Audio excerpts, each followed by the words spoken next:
akan membahas mengenai topik ciptakan lingkungan sekolah yang aman dan nyaman. Sebelum masuk topik kita pada hari ini, di sini saya meminta kepada teman-teman semuanya ada slogan. Jadi kalau misalnya saya bilang lingkungan sekolah yang aman, teman-teman jawab adalah investasi untuk masa depan. Bisa? Bisa. Oke.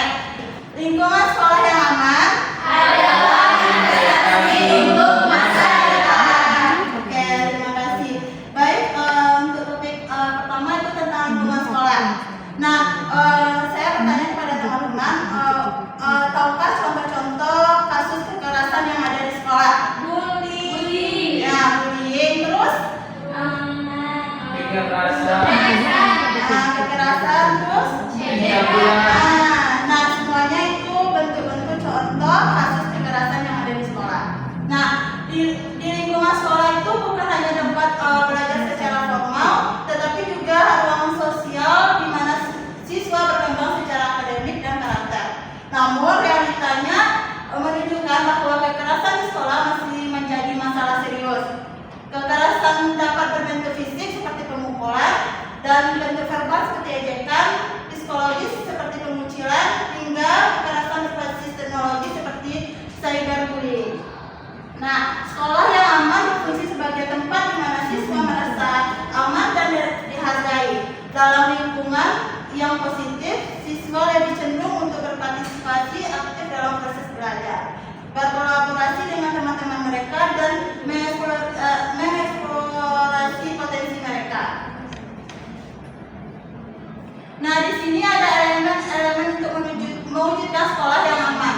Ada beberapa elemen penting dalam mewujudkan sekolah yang aman bagi semua. Yang pertama itu lingkungan fisik sekolah yang harus dirancang untuk mendukung kenyamanan dan keamanan siswa. Untuk ini termasuk ruang kelas yang cukup, fasilitas yang memadai, dan area bermain yang aman. Sekolah juga perlu mempertimbangkan aksesibilitas bagi siswa dengan kebutuhan khusus. Yang kedua yaitu menyediakan dukungan kesehatan mental bagi siswa, contohnya seperti program bimbingan dan konseling yang harus tersedia untuk membantu siswa mengatasi stres, kecemasan, dan masalah pribadi lainnya. Yang ketiga yaitu keterlibatan orang tua dan komunitas dalam pendidikan sangat penting, di mana sekolah harus berupaya untuk membangun kemitraan yang kuat dengan orang tua dan masyarakat sekitar. Dengan melibatkan mereka dalam kegiatan sekolah, kita dapat menciptakan rasa memiliki yang lebih besar dan mendukung lingkungan yang aman bagi siswa. Selanjutnya itu ada faktor muncul isu ini. Ada beberapa faktor utama yang melatar belakangi munculnya isu ini sebagai permasalahan penting yang perlu diselesaikan. Yang pertama yaitu peningkatan kasus kekerasan di sekolah berdasarkan laporan Kementerian Pemberdayaan Perempuan dan Perlindungan Anak, yaitu Kemen P3A tahun 2024, sekitar 25% siswa di Indonesia pernah mengalami kekerasan di sekolah. Bentuknya kekerasan ini mencakup pemukulan, ejekan, pengucilan, hingga ancaman melalui media sosial. Data tersebut mencerminkan bahwa kekerasan di sekolah bukan hanya permasalahan individual, tetapi juga permasalahan struktural yang membutuhkan perhatian khusus. Yang kedua itu perubahan sosial dan perkembangan teknologi. Dengan perkembangan teknologi, berbentuk kekerasan mengalami transformasi, terutama dalam bentuk cyberbullying. Media sosial dan aplikasi pesan instan menjadi medium baru untuk melakukan intimidasi, pelecehan, dan penghinaan. Kekerasan berbasis teknologi ini lebih sulit dideteksi karena sifatnya personal dan seringkali terjadi di luar pengawasan pihak sekolah maupun orang tua. Yang ketiga, kurangnya pendidikan karakter dan empati. Pendidikan karakter yang menekankan nilai-nilai seperti empati, toleransi, dan penghormatan terhadap perbedaan belum sepenuhnya terintegrasi dalam kurikulum sekolah. Akibatnya banyak siswa yang tidak memahami pentingnya menjaga hubungan sosial yang sehat dan saling menghormati. Mengapa isu ini diangkat? Yang pertama itu untuk meningkatkan peningkatan kasus kekerasan. Data menunjukkan tren peningkatan kasus kekerasan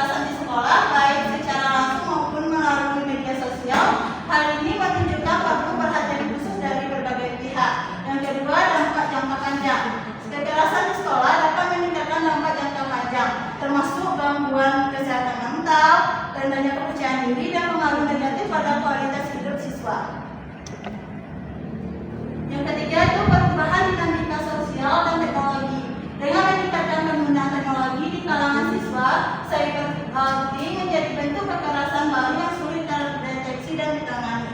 Yang keempat, tuntutan pendidikan yang berkualitas. Undang-Undang Nomor 35 Tahun 2014 tentang Perlindungan Anak menegaskan bahwa anak berhak mendapatkan perlindungan dari kekerasan. Kegagalan menciptakan lingkungan sekolah yang aman dapat merusak reputasi sistem pendidikan secara keseluruhan. Solusi dalam mencegah kekerasan di sekolah. Yang pertama yaitu penguatan pendidikan karakter, di mana di dalamnya itu pendidikan karakter harus menjadi bagian integral dari kurikulum dengan fokus pada empati, toleransi, dan penghargaan terhadap perbedaan. Yang kedua itu program anti-bullying yang melibatkan siswa sebagai agen perubahan dapat membantu mengurangi kekerasan. Solusi yang kedua itu pelatihan guru dan tenaga pendidikan, di mana guru harus dilatih untuk mendeteksi dan menangani kasus kekerasan. Peningkatan kemampuan guru dalam menciptakan suasana kelas yang inklusif sangat penting. Solusi yang ketiga itu menerapkan sistem laporan yang efektif, di mana sekolah perlu menyediakan sistem laporan yang aman, anonim, dan mudah diakses. Laporan harus ditindaklanjuti secara cepat dan transparan.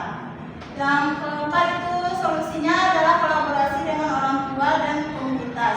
Orang tua harus dilibatkan dalam program pencegahan kekerasan melalui pelatihan preventif. Dan kampanye bersama dengan masyarakat dapat meningkatkan kesadaran akan pentingnya lingkungan yang aman. Yang kelima itu solusinya adalah penggunaan teknologi, di mana pemanfaatan aplikasi atau platform digital untuk mendeteksi dan melakukan kekerasan termasuk cyberbullying. Yang yaitu mengintegrasikan teknologi pengawasan seperti kamera CCTV untuk memantau area rawan di sekolah. Tantangan yang dapat tantangan 5 tahun ke depan jika isu ini berhasil diselesaikan. Yang pertama itu terhadap lingkungan belajar yang kondusif.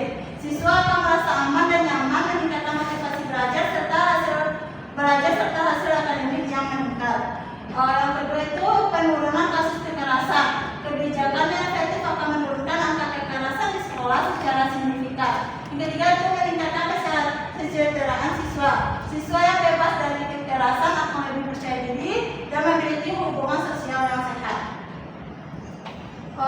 Jika tantangan 5 tahun ke depan tidak diselesaikan, itu terdapat 3 akibatnya, yaitu pertama itu meningkatkan trauma psikologis.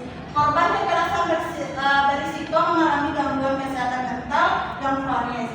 Yang kedua itu budaya kekerasan yang mengakar. Kekerasan tidak ditangani berpotensi melahirkan generasi yang terbiasa dengan perilaku kekerasan, di mana misalnya siswa itu mendapat kekerasan di sekolah oleh guru, dan jika untuk tahun kedepannya siswa itu menjadi guru di sekolah tersebut, di sekolah misalnya, dan siswa itu teringat kepada perilaku gurunya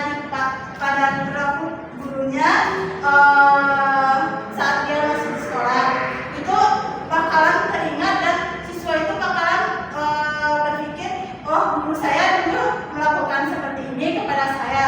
Nah, saya bakalan melakukan itu kepada anak-anak saya gitu. Dan itu akan melahirkan generasi yang terbiasa dengan perilaku kekerasan. Yang ketiga itu menurunkan kepercayaan pada sistem pendidikan. Ketidakmampuan menangani kekerasan dapat termasuk reputasi sekolah dan sistem pendidikan secara keseluruhan.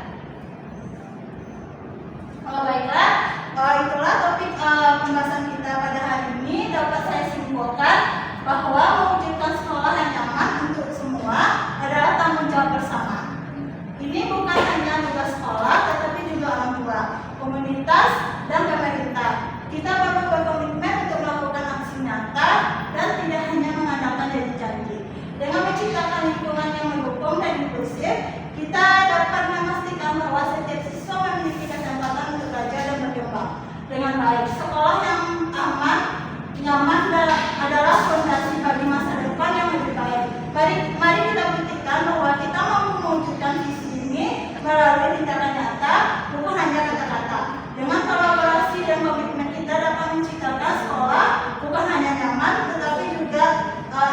gratis bagi semua siswa. Sekian